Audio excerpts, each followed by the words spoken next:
All right, behalf of Hopkins Farm Broadcasting, appreciate you being with us today. Got David Kitchens, EMA Director, and Elijah Kirby, our own meteorologist. And so I told him, I said, I'm going to drill him today on the interview. But now, Elijah, you're doing a great job, by the way. Thank you. David, tell me a little bit what's going on right now with EMA. I know you've had a lot of special events that's come up, and you got a lot planned for the end of the year, too. We've got a lot of stuff coming down the road. So sort of give me an idea what's going on right now. Well, yeah, we've been really busy with special events. We've had several. A lot more is evolving around the square. Yeah, for sure. Which is good to see. So yeah, we've had several. We had our time capsule barrel. Yeah. We had that scheduled for the 3rd. And some people were upset with Elijah. The weather didn't cooperate. But they always bring the weather, man. Yeah. But no, we rescheduled that, and we did that the 31st of July. So, of course, and we're kicking into our big events that's coming up. The horse show is starting. Oh, yeah. In a week or two. Yeah. August 26th. 26th. That's correct. Yeah. August 26th. Yeah. So we'll have that, and we'll have the craft fair, and so yeah, we still have some things. The craft fair. Of course, I've been in that several years, and in the midst of it with the coffee shop down there when I was on it, and I'm going, can it get any bigger? And I think the last year I was there, I think they always estimate the crowd. It was like 120,000 or something like that, and I'm going, wow. I don't know if you can get any more people in Bell Buckle. Sometimes it's very interesting, and sometimes you're standing there looking. It's like, what are we going to do with all these cars? Yeah, and I'm looking. It works out most of the time. When I walked out, we got a little break, and I walked out the door just seeing it was just like bumper to bumper. I said, I ain't even going to try to get through that crowd. Right. We try to, and they do a good job too of putting it out there that locals know that we have the craft fair 3rd weekend in October. Oh yeah. But some folks that visiting or whatever may not know, so they try to get out on the Chamber's website and on their Facebook and put signs out, letting the people know that weekend might be a little traffic. Yeah, we had just got through with the RC Cola Moon Pie just in June. We did. We had and that went real well. It did. No issues. That's good. Yeah. Good turnout. So it was a good turnout. We're staying pretty busy, but I'm glad to see all the things that's going on, especially in the square. We have so many things on the square. Yeah, we just finished the Levitt series up there. Right. And it's supposed to be another one bunch in September, is it? I think so. Yeah. Right. There's like 3 or 4 more. And, so, they're doing that on, I think that's the last Friday night, or the 3rd Friday night. I think it's 3rd Friday night, yeah. It's a lot going on. It's like I tell everybody, if you can't find something to do in Bedford County on the weekends, and you ain't looking. Yeah, absolutely. Yeah, there's always something going on. Because Elijah or me or one of the guys, we're at some event somewhere all the time. Right. But we don't mind. It's getting busy. Of course, school just started back. Yes, we've been working with them also on some of their stuff. So, are we going to do another event like we did the last 2 years? Where we do a drill. Are they probably we will. We haven't quite started talking about that. Yeah, because y'all just started back. So right. But that's what our plan is to do is have one every year, and it's usually in the March time frame. Yeah, it's a good way for us to practice in case a real live emergency comes about. Right. Because we do uses too the radio station here to notify on emergency stuff. Yeah. So it should happen again. We planned on doing it every March. And, that shouldn't change. That's great. Yeah, and Elijah now, he knows all about them emergencies. He takes care of ours when we have an emergency, like tornado warnings or all that kind of stuff. He's always on bouncing. Right, and that's why I wanted to come in today too and talk to us. But he's a part of our special events too. I'll call him if I see something. I know he's really, really busy, and I don't try to bug him all the time, but he's very good at helping us. We used Elijah in our when we had our winter weather over the last winter, and he was spot on with what happened in Bedford County. Oh, yeah. A lot of other people was not talking about that before Elijah did, and we brought him in to. We always, if we were expecting some severe weather or winter weather or something like that, but we need to do pre-planning for all the departments. We bring him in, and that's what we did. We had a department head meeting along with the mayor. Highway was there also because it's wintertime, snow, sleet, ice. But also brought in Elijah, and he was a big plus in helping us. That's what I like about Elijah is he's going to tell you. Yeah, he's going to tell you what. It's like my son came what it is, whether it's good or bad. Yeah, sometimes you don't want to hear what he's telling you. Yeah, especially when it's going to rain or something. Because he seems to predict it's going to rain every weekend when I got to work. I know. And unfortunately, this weekend looks like it's going to rain, especially on Saturday. Yeah. So my son came over one day and he was going to work. And he said, "It's going to rain. I'm going to leave." I said, "Let's check southern Middle Tennessee weather and find out if it's going." And we had a slight chance where we were at because we were. And I said, "Well, Elijah says, now I'm going to believe Elijah." And then lots and lots of people do. Yeah. And he's got a great following, and we are so glad and proud to have him here. And I appreciate especially the emergency management and also WLIJ and the Zinger for allowing me an opportunity to help you all out too, because a lot of people don't they see what I do on the social media side and doing live streams and forecasts and everything else, and I enjoy doing those things, but what I really enjoy is being able to do behind the scenes forecasting and that kind of stuff where I can really dig into the data and be able to look through everything and help people make decisions when it matters the most. And I appreciate that with being able to do that with both WLIJ and Z&G and also the emergency management. So it's awesome. And a lot of these folks are doing these special events will contact him. Schools contact him for advice or what he sees. Yeah, because a lot of times you try to look, because a lot of times these events might be 2-3 weeks down the road, and he can sort of look at what's coming in off the East Coast most of the time. I mean West Coast, and coming toward us. So I want to ask you this. So a lot of times, most of the time, our weather comes in from the west going east. But every once in a while, you'll see it coming out of the south going north. And so what causes that? Is it the upper atmosphere? So in most of the time when we have weather that moves from west to east, it's because of the overall steering flow in the atmosphere. Gotcha. So most of the year, our steering flow is in the mid-levels and upper levels of the atmosphere is from west to east. But in the summertime especially, that upper-level pattern begins to die off.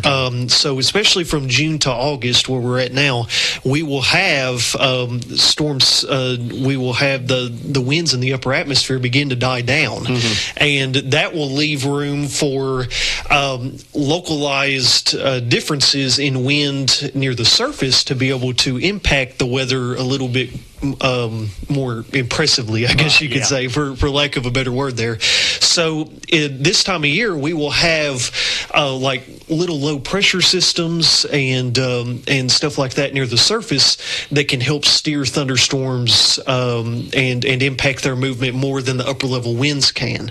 So that's why this time of year we will have storms that move out of the south towards the north, out of the east towards the west, is because of those low pressure systems, and those storms are kind of rotating around the wind that the low pressure system is causing. So actually yesterday this happened in now it was the movement of the storm was very weak to begin with, but at Bell Buckle, we had a storm that formed right over top of town and kind of moved off towards the north and west out of the southeast. So it was moving kind of the opposite direction of where we usually see. And Bell Buckle, there were the radar estimates at least showed 1 to 2 inches of rain fell in just under an hour there in Bell Buckle yesterday. Yesterday morning, and I always look at the cloud and see, and they were going the wrong direction. They usually do, and I'm going, Yeah, I don't know what's that. Maybe something coming up. Usually any other time of year, we're always talking about storms moving out of the west towards the east, or out of the northwest towards the southeast, or the southwest towards the northeast. But there is this summer time of year where we don't have any of those steering winds in the upper atmosphere to really push the storm systems from one direction towards another. We're going to get these weird movements of storms. And I've had some people message me and contact me and say, I've never seen this happen before and all this other stuff. Well, the fact of the matter is, this has happened. It's happened for forever. For as long as we know, we've had storms that have moved odd directions. But and this brings up a good point too, and I'm kind of getting off on a tangent here, so I apologize. But this brings up a good point about social media and weather forecasting, because a lot of folks are getting introduced to new weather topics that may have been kind of foreign language to them before, right? Like they didn't know about certain weather topics before, but now with social media, all these different meteorologists and weather pages from across the country are posting different information about these different odd weather events that seem to pop up every now and again. And I think that has caused a little confusion, because a lot of people think that all these weird and odd weather events are starting to pop up all of a sudden, and some kind of conspiracy or something, right? So, and it's global warming. And that's just, it's not the case. It's just that there's more people talking about these different phenomena now compared to, maybe 10, 20, 30 years ago, where more people are getting aware of it. Like, this is a really weird one, and we don't get it here, but there was last winter, there was a fad about exploding trees in the north. Like, this only happens in like negative 40, 50 degree temperatures, where the sap in the tree actually freezes and it expands, and the bark will explode off trees. And there was one like very famous digital meteorologist that posted it, and it went viral. Right, there were all these people that were talking about exploding trees and how there were going to be exploding trees here in Tennessee. Right. Absolutely not, right? And then it was a big conspiracy about, well, what in the world is an exploding tree, and why all of a sudden are trees exploding everywhere? Well, it's exploding trees have always been around, but it's just something that you never talked about before, because it only really affects trees that are in Canada and far northern the northern United States. So so you have to be cautious about where you get your weather information. And as we move from more traditional weather sources, whether it be TV or anything like that, and more towards the digital space of social media and phones and everything else, you have to be very cautious about where your weather information comes from, and make sure it's from a certified or degreed meteorologist like myself, or any of the TV meteorologists in Nashville are great.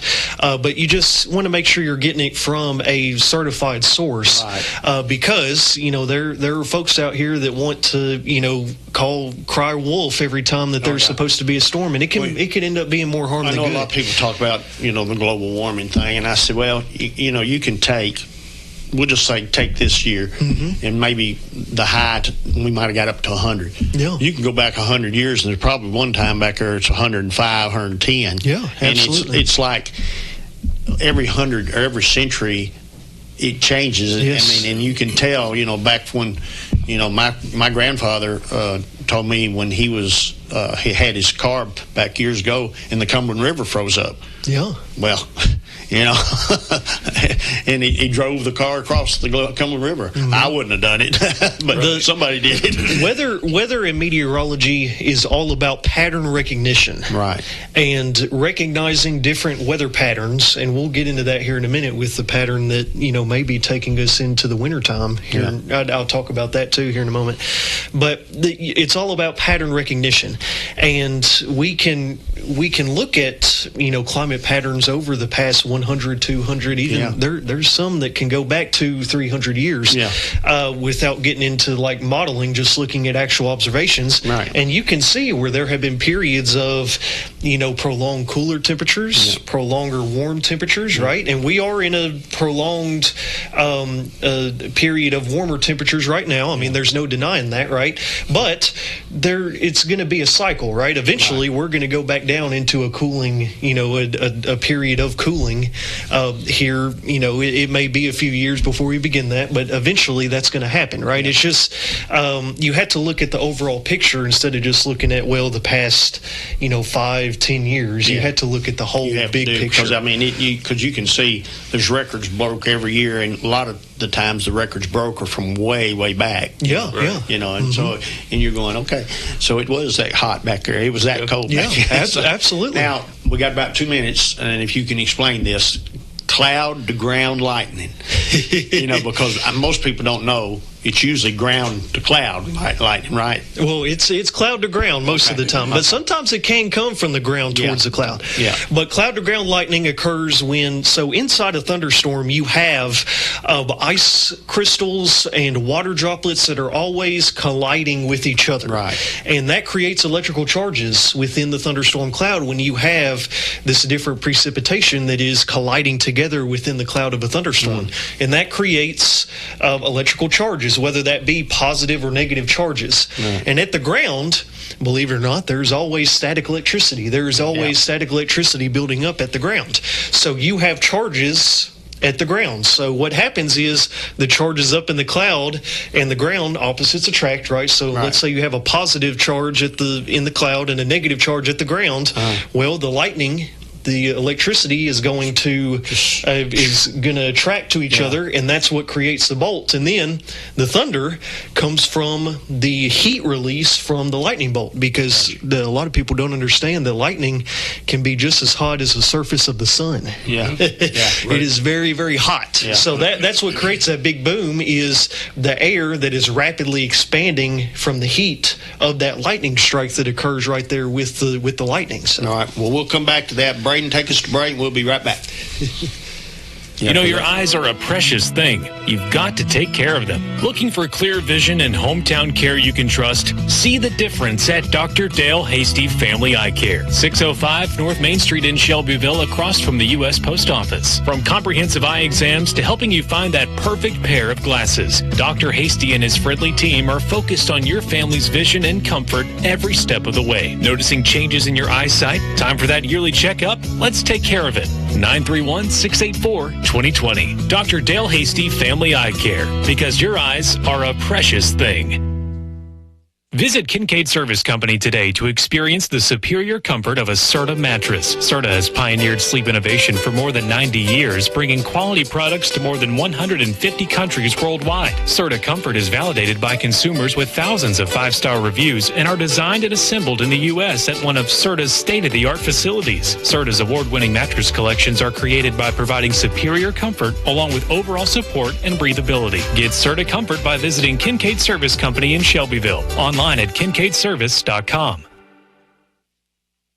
All right, this is Benny Pulley, Hopkins Farm Broadcasting. David Kitchens and Elijah Kirby talking weather right now. And so, Elijah, I know a lot of times when I'm outside, and you don't see it a lot, but especially during the summer, you'll see those, I call it spider lightning. It just goes across the sky. There'll be about 8 or 10 lightning bolts just goes across the sky. What causes that? So, like I was talking about a minute ago, we have those electrical charges that are building up inside the cloud all the time.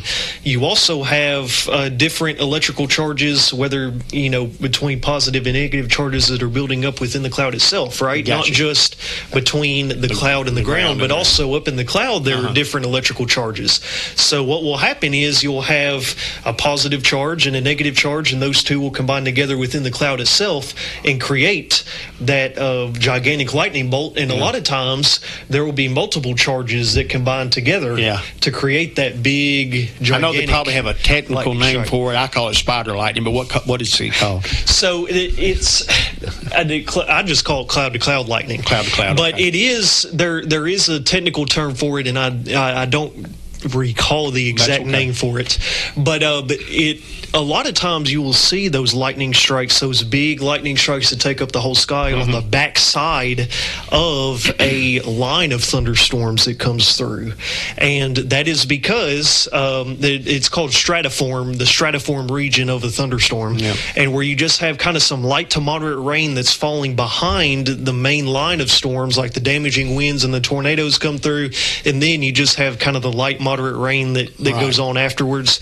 And a lot of times you'll have that kind of lightning back behind that line because there is so much static electricity buildup in the atmosphere, and the atmosphere has to release that static electricity buildup, and how it does that is with those gigantic lightning strikes that take up half the sky. I was going to ask you, I believe it was 1974, I can't remember the month, but I think it was April, when Tennessee had, I think, over 150 tornadoes hit the state.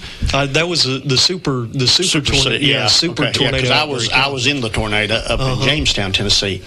But that particular night, I remember after the tornado went through it where we were at, I was up at our motel. The motel and restaurant were like 100 yards apart. But my dad and my grandfather was watching it. He said the tornado came right for the restaurant. And he said probably 10 feet from the restaurant, it jumped the road.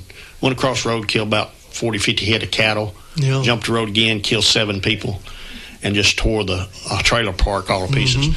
But that night, I'll never forget it, the lightning was constant. It never stopped. I mean, it was just like, the sky was blinking all the time. It's just like, what in the world, And you could see in the cloud formation, that particular night, I counted 13 funnel clouds. I could see them pulling out of the cloud, and then they pull back up.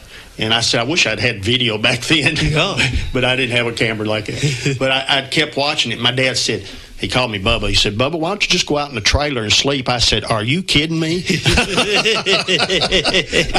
I know what they do to trailers. I ain't going to be in the trailer. But I did. I drove. It was 3 days before we ever got electricity. But that third day, I went out and just sort of drove around just to see. And down where the trailer park was at, and they had probably 60 or 70 trailers, there was not a trailer left. Wow. I mean, it demolished every one. And the house that 7 people got killed in, it was on a concrete foundation, like a slab, and it took the whole brick house off the slab. And I'd never seen that, But tornadoes will do strange stuff. And we had a feed mill. They just built it, made out of them big steel girders, and it tied it up. It looked like a bow tie. It tied it up, and it looked like they made a bow tie out of it. I think I still got video of that. I took a video of that. And your story right there explains why we do what we do and work with Elijah. And why we have our storm shelters. Of course, we have a lot of mobile homes and manufactured homes here in Bedford County. And he'll tell you that, you hear what's going on, but that's why it's important in this, what he's telling you and things like that that's why we use him, because he's local. That's right. He knows obviously the weather very well. But he's a trusted, so we work with him when we have severe weather through here. I know, of course, when the severe storms, me and Lori usually come down here. Right. But you always send us the list when the shelter's open, so we can go ahead and start announcing it, because the key to any of that is if you're in a structure that's not prepared for this kind of stuff, and trailers are usually not, absolutely, you definitely need to go to a shelter or somewhere safe, a brick building, whatever, Your safe spot, and that's one of the things. We have a plan. You've heard me say it thousands of times. Have a plan, and think about what you're going to do before it gets right on you. It's your plan is changed every 5 minutes that you wait or do whatever. It can change your plan totally. Well, and that's the case, and I know we've talked about it before, but in any, whether you're living in a house, whatever, you need to plan for storms. You need to plan for severe weather like ice storms, cold weather. You need to have everything prepared. You also need to prepare for any kind of emergency, like fire. You need to have a drill, really. You need to know where you need to go out. If one exit's blocked, you need to know which way to go. Right. And I was talking to Elijah and I talked to him, I don't know, probably a week or so ago. We were talking about the trends and how it was going, and that kind of put the old ding in my head, right? And I was thinking about plans, and that's one of the reasons too. He's talking about the trends and what we're fixing to go into with our fall and winter and spring. And I kind of wanted to let him explain what we're looking at or what he sees in the future. And that way you can start getting your stuff ready now. You know, just think about what you're going to do. And that's important. It is, because that was one of those things when we had the tornado there there was nothing I never ever thought about a tornado hitting on the plateau. You know, I'm just not. I know they happen down, but I didn't think up on the plateau. But you know, everything happens. Right. But that particular night, it came rain. I mean, it was pouring down rain, and then it started hailing. And, of course, me and my mother is at the restaurant, so we're sitting in the restaurant. We had about 8 or 10 customers in the restaurant, you know. And when I seen the hail, and I thought, something fixing to happen. So, and I don't know how true it is. We have candles on all the tables. So I went around and blew all the candles out because I'd heard that, you know, when it does the sucking, it could pull a flame and start a fire, you know. So I thought, well, I don't know how true that is, so I went ahead and blew them out. I told all the customers, I said, y'all get under the tables. And so everybody got on the table, and about that time, you know, it got, I mean, quiet, you know. And then, like they say, it sounded like a freight train. Mm-hmm. And, I mean, the windows was going in and out and shaking, you know, and I'm going, I told my mom, I said, we need to be praying because I don't know when we're going to make it out of this. Right. Well, Benny, you bring up an interesting point that I want to get to real quick of it, because you were talking about the flame. People were thinking that the flames would suck out. Yeah. But there's a lot of, you know, misconceptions that I hear about tornadoes and severe weather that, you know, people, it's just been passed down for generations. And I understand that. One of the main ones that I think is really interesting is that used to back in the 80s and maybe even up to the 90s, I've always heard that people used to open their windows. Yeah, I heard that too. When tornadoes came through, because they thought that would equalize the pressure build up from outside and inside the house, and it would keep the house steady. And let the wind just kind of blow through the house. Yeah. But of course, we realize now that is absolutely not what you need to do, right? But another common misconception is that a tornado can't you know, jump over hills or can't go over water. Like if you're by a body of water, a tornado can't hit you because it can't go over the river or the lake or whatever. Right. But you know, all that stuff is just common misconceptions because, you know, tornadoes have been documented just about everywhere. You know, obviously in really rugged terrain, like on a huge mountain, on top of a mountain, I don't think they've had a tornado like, you know, on top of Mount Rainier or something like that. Right. But you know, places around here, there's no type of hill or if you want to call anything around here a mountain or any body of water that could stop any sort of tornado. And you know, never leave your windows open when a tornado. That was one of the ones that I'd heard. You know, but I didn't bother the windows. I was just worried about the flame because I didn't want to be in a fire. Well, and there are documented tornadoes that do pick up flames, and you know, the flame kind of gets wrapped around inside the circulation, and it does look kind of scary. It does. It looks like a fire whirlwind almost.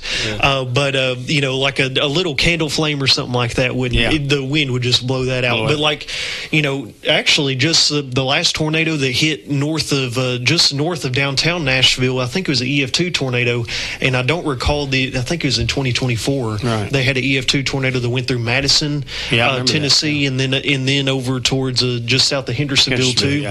And one of the tornadoes hit a substation.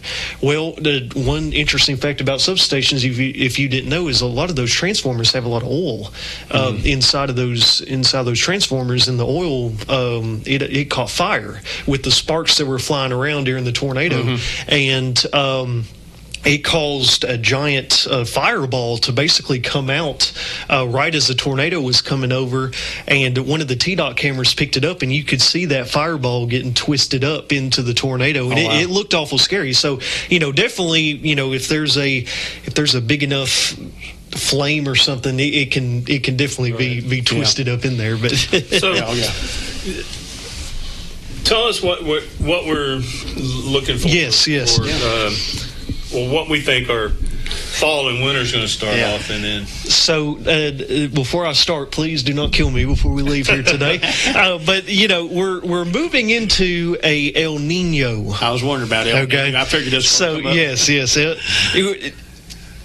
A lot of meteorologists will say that forecasting in the long range is pretty much impossible. Yeah. And for the most part, it's very hard to. I will agree with that. But we can at least look at, like we were talking about earlier, pattern recognition. Right. We can look at patterns and see what kind of lines up with past winters and stuff like that to figure out what's going to happen.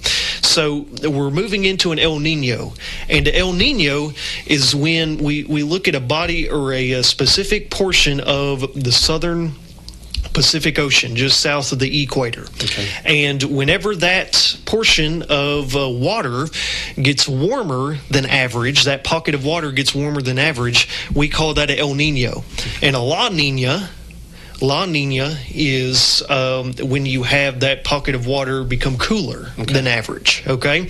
So, as we all know, the surface temperatures of the ocean, the temperature of the ocean directly impacts how wind patterns form in the upper atmosphere and how storm systems form in the upper atmosphere. So we always have to look at the oceans. Right. The oceans are going to tell us what's going to happen. So we look at that specific portion of water, and it's warmer than average. And actually, it's going to become, I would dare say, hotter than it's going to become hot. Right. And it's going to be what it looks like right now is one of the strongest El Ninos on record that we've had in the Pacific Ocean.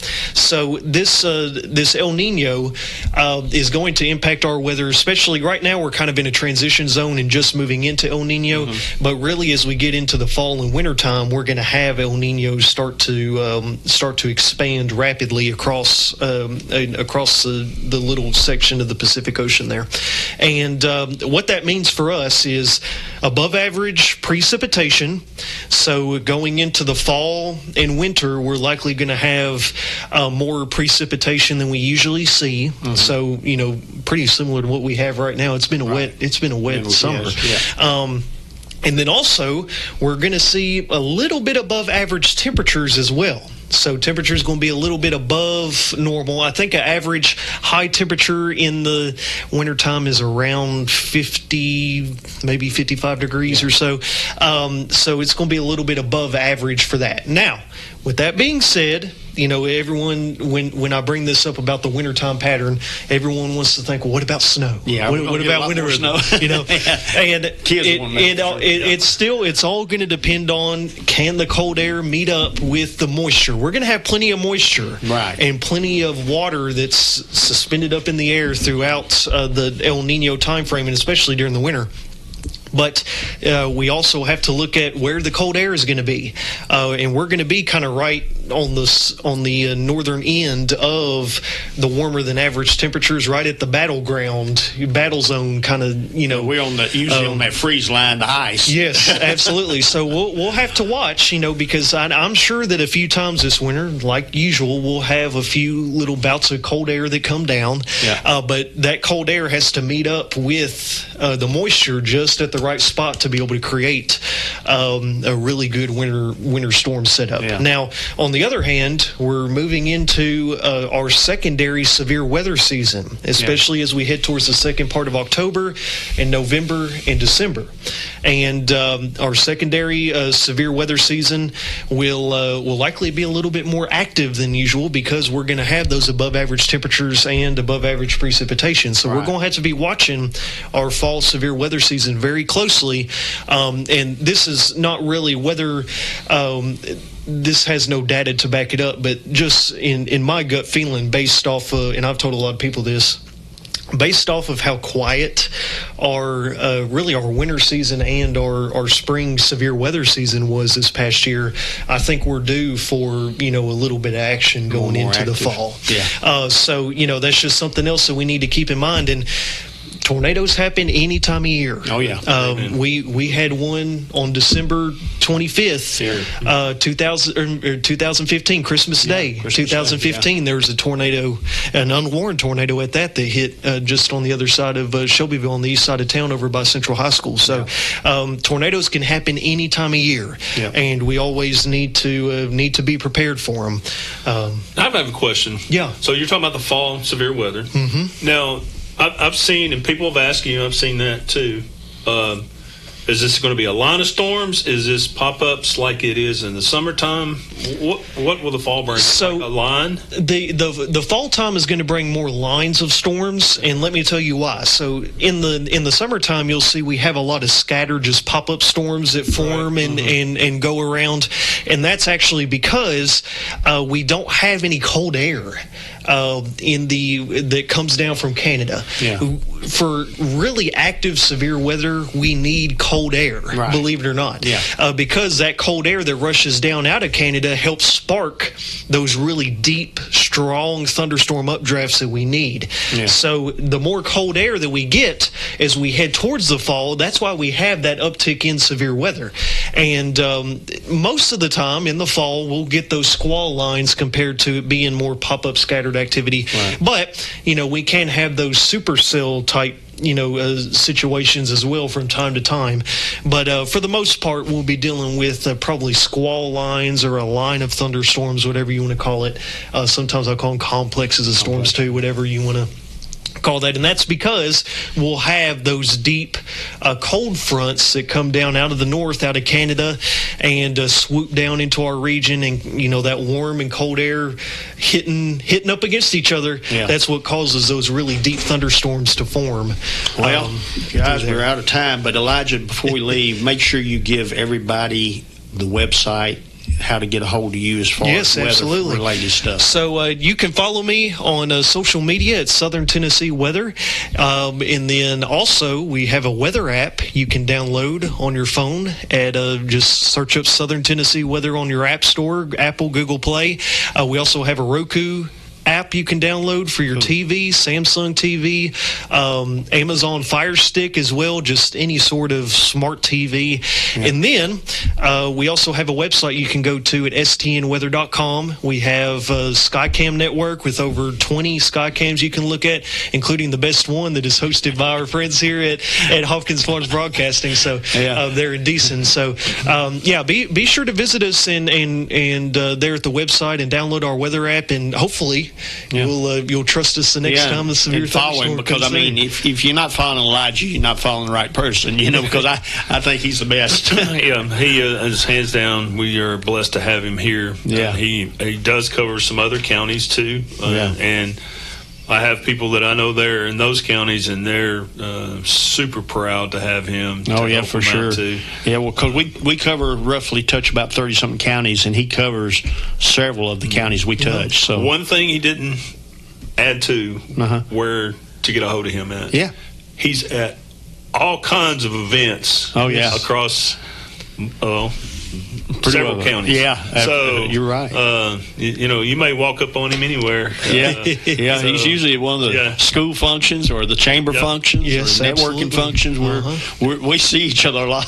He's a busy man. He is. Well, I want to thank both of you for coming, explaining some of this stuff to our listeners, and we appreciate it. God bless each and every one of you. Thank y'all for listening, and tune in next time.